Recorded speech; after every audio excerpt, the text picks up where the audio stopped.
Hey guys, finally getting back at it with another video. I know it's been a while. This is going to be a install video on a Audi A3 8P. These steps should be at least similar to a Mark 6 Golf and Mark 5 also. I'm not sure about the Jettas or anything like that, but I'm going to go ahead and start off saying that my windows are rolled up and I do not have an aftermarket exhaust, so all that sounds like an airplane taking off is my rear wheel bearing. It's just a very loud droning sound.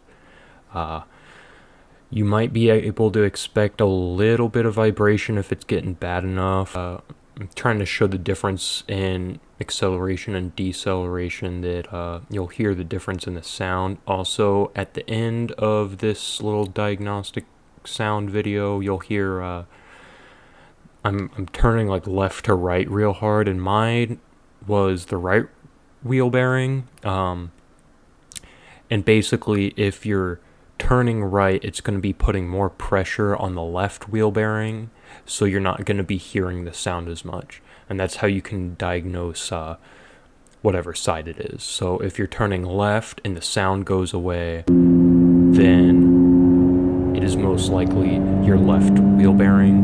I'm going to go ahead and say if you are planning on doing your fronts as well, I'll leave a couple things in the description that should help you, a tool list and a couple tips.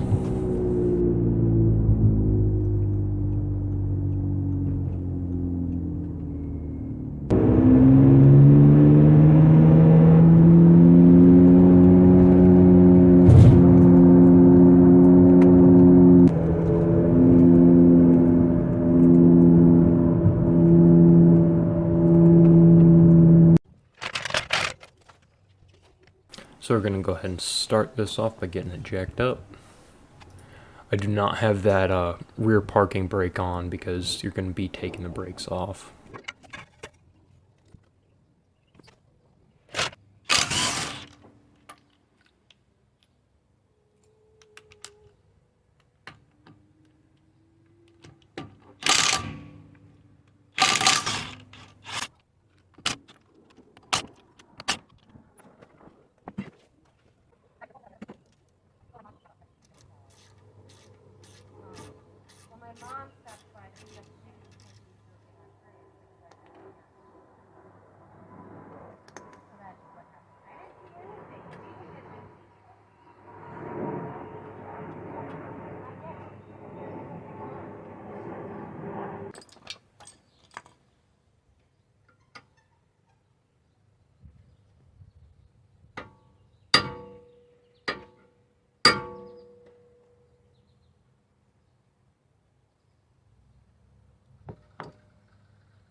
Right here you can use a screwdriver if you wanted to. It'd probably be a little harder than with these punches.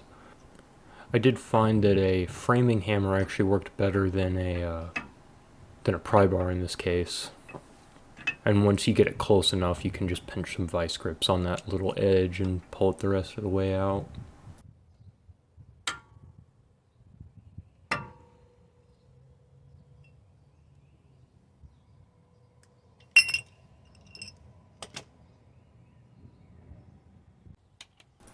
This is where you make the decision to either impact it off or put that wheel back on and use a breaker bar. I opted for the impact.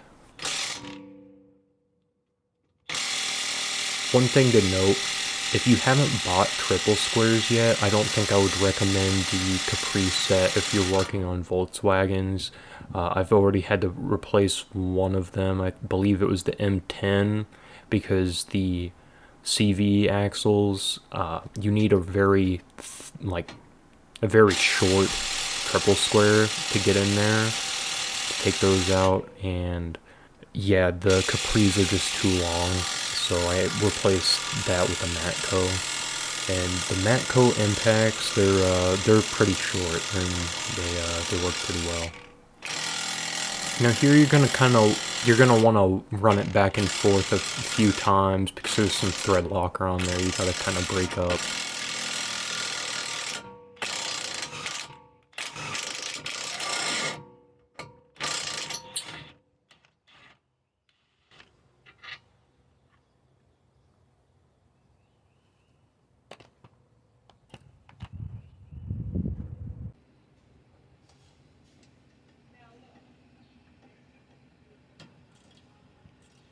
Here at the beginning of this video, I don't actually have my wrenches with me, so I just have sockets and some channel locks and vice grips and other things.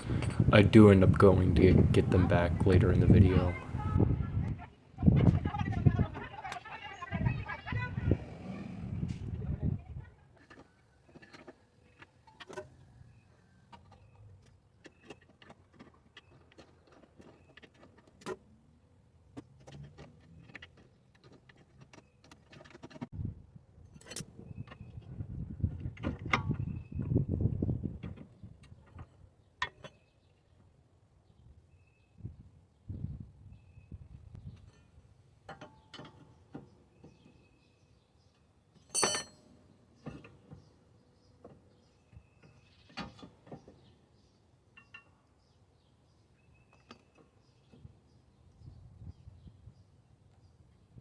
Now, I just took the slide bolts out, so you're going to want to be extra careful when removing this rotor, not to scratch it on that caliper frame.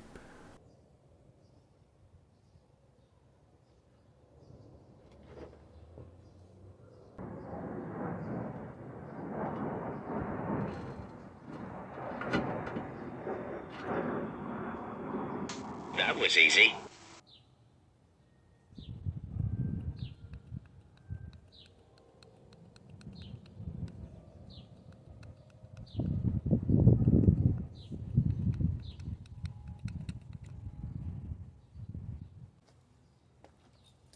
Here you're going to want to make sure that that shaft gets nice and clean. Don't want any debris on there.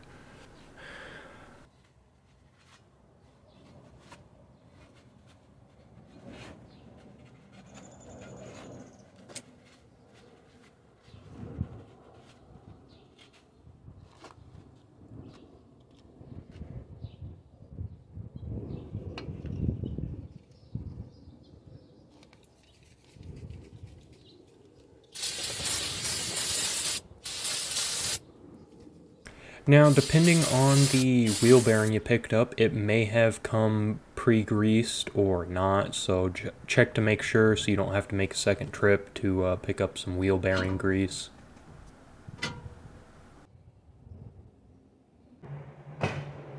Now you're going to want to go ahead and make sure you have a new torque to yield bolt. These triple squares are torque to yield, so you're definitely going to want to replace that. If you are working on an Audi and you can't find the bolts anywhere for a decent price and you have to go to the dealership, I'll leave the part numbers in the description because you can go over to Volkswagen and they will sell them to you for $20 cheaper. And yeah, but you also will probably need a new metal cap to seal this off too, so make sure you get that at the same time.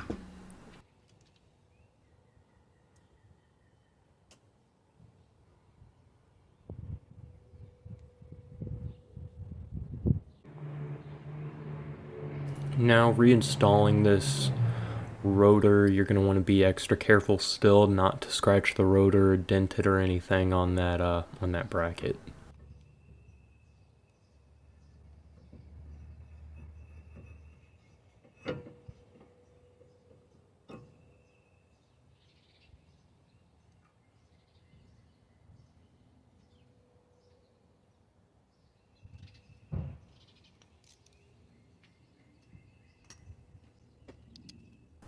Now that set screw, it should just be snug. You don't really need to torque it down or anything.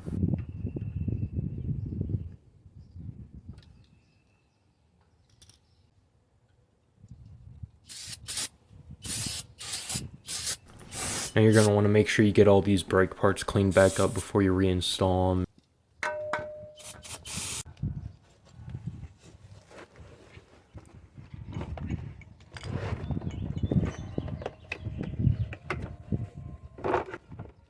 Now that you got back from getting your caliper compressor and wrenches because you forgot those the first time, you can get started on putting these brakes back on.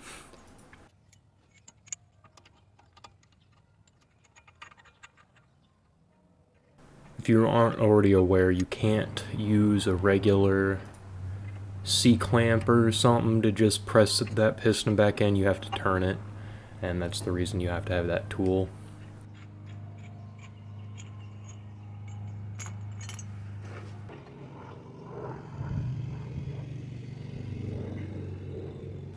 Now putting these slide bolts back in, they don't need to be over torqued or anything, you just tighten them down.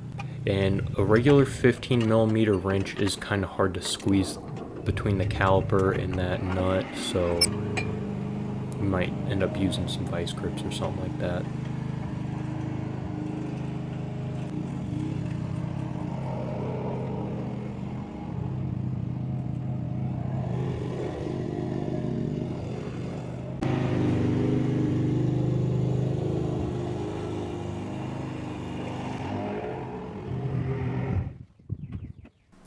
Now I'm going to go ahead and leave my mistake in this video so hopefully others can learn from it as well, because I totally thought I was being smart when I did this, and you'll see exactly what went wrong.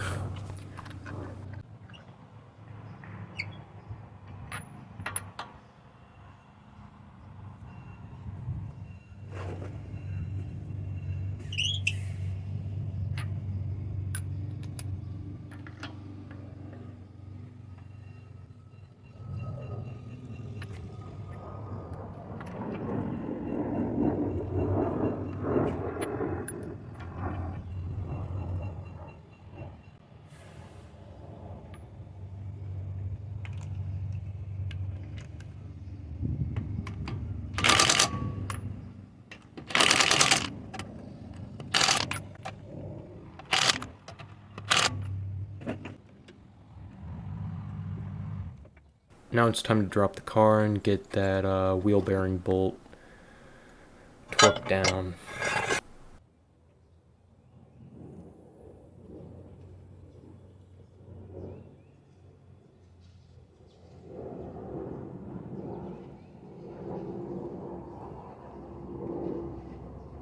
Now a lot of people have problems with this because it is 148 foot-pounds plus an additional 80-degree turn.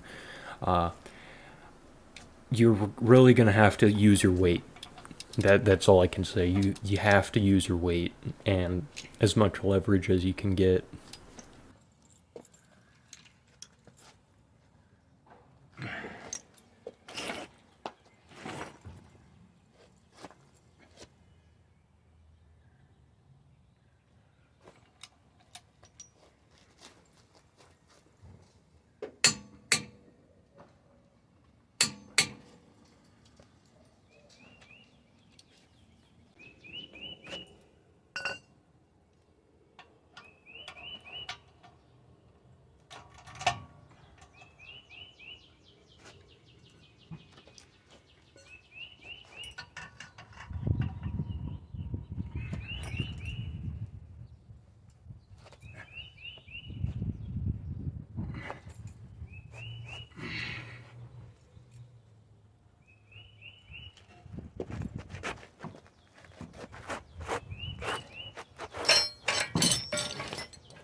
So as you can see, it is possible to get that 180-degree turn. You just really gotta work for it.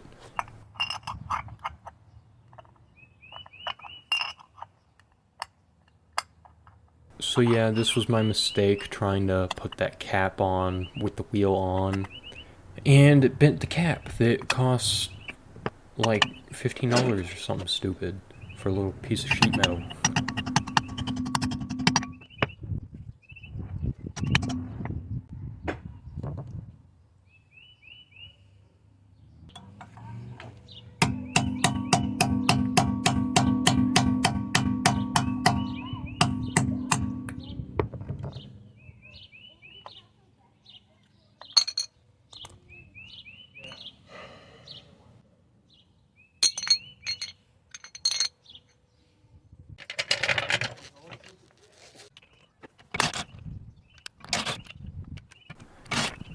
Yeah, just do it with the wheel off. Jack the car back up. Take your time.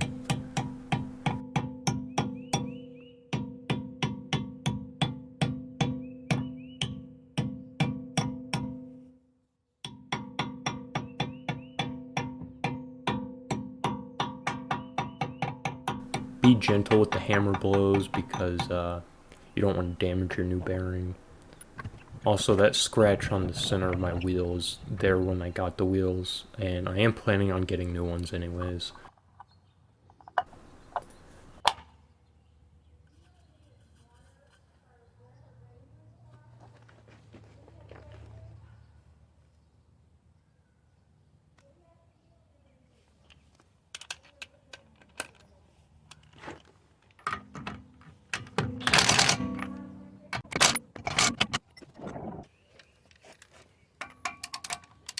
Now it's time to get that wheel torqued back up to spec. I actually go a little bit above spec. I do 105 foot-pounds rather than, I want to say it's the 90 or 95 they recommend from factory, just because I have a buddy with a Golf, and he had a lug bolt fall out once, and I don't want to worry about that, so I've never had any of them strip out or anything doing 105. Now we're going to go ahead and finish this off with a quick before and after comparison, just to give you guys a reminder. Hope this video helped. Thank you guys for watching.